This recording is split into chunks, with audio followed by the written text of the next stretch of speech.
असणारे व जनतेसाठी धडपड करणारे कार्यकुशल नेतृत्व म्हणजे जितेंद्र पारख।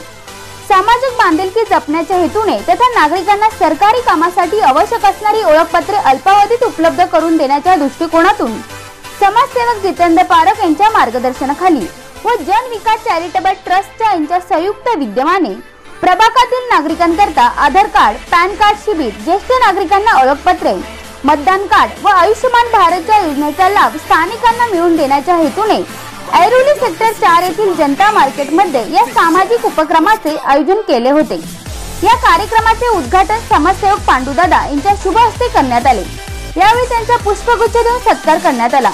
या कार्यक्रमास प्रमुख अतिथी म्हणून सुहास बांगर, अमोल मोरे, अशोक दरेकर, स्वप्नील थोरात, विनोद तिकटे, पिंटू अडचुळे, रोहित भगत, बबन पाटोळे, विकी पारख आदी मान्यवर उपस्थित होते। या सामाजिक उपक्रमाचा ऐरोली सेक्टर 3 व सेक्टर 4 मधील नागरिकांनी लाभ घेत जितेंद्र पारख यांच्या कार्याचे कौतुक केले। याविषयी त्यांनी आपल्या प्रतिक्रिया व्यक्त करताना सांगितले,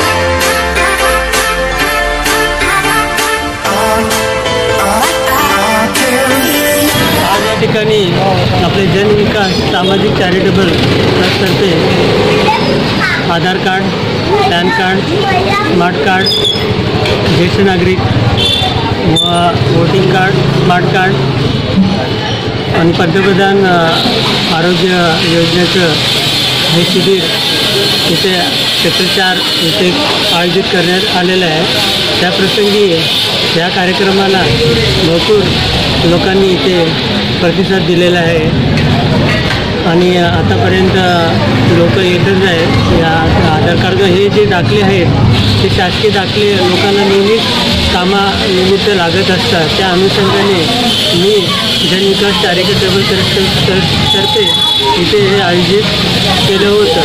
पुढे माझं असंच म्हणजे संकल्प राहणार, जे ऐरोलीकरता, नवी मुंबईकरता जे लोकांचे जे म्हणजे गरजा असतात त्या मी हमेशा म्हणजे जन विकास चॅरिटेबल ट्रस्टतर्फे मी करत आहे आणि याच्यापुढेही करत राहणार आहे। आणि माझा एक मुद्दा म्हणजे मला एक सांगायचं होतं की ऐरोलीमध्ये जी नवी मुंबईमध्ये 1992 साली जी महानगरपालिका स्थापन झाली त्याच्यानंतर आपण जे आम्ही रेल्वेचे घर पुनर्वसन लोक आहेत, आम्ही लोक ज्यांनी आम्हाला घरं इथं दिलेले आहेत, त्या अनुषंगाने आम्ही इथे जे सिडकोचे जे घरावरती जी कारवाई होत आहे ती कारवाई म्हणजे थांबवावी, कारण की आमचे घरं 350पर्यंत मोडत नाही।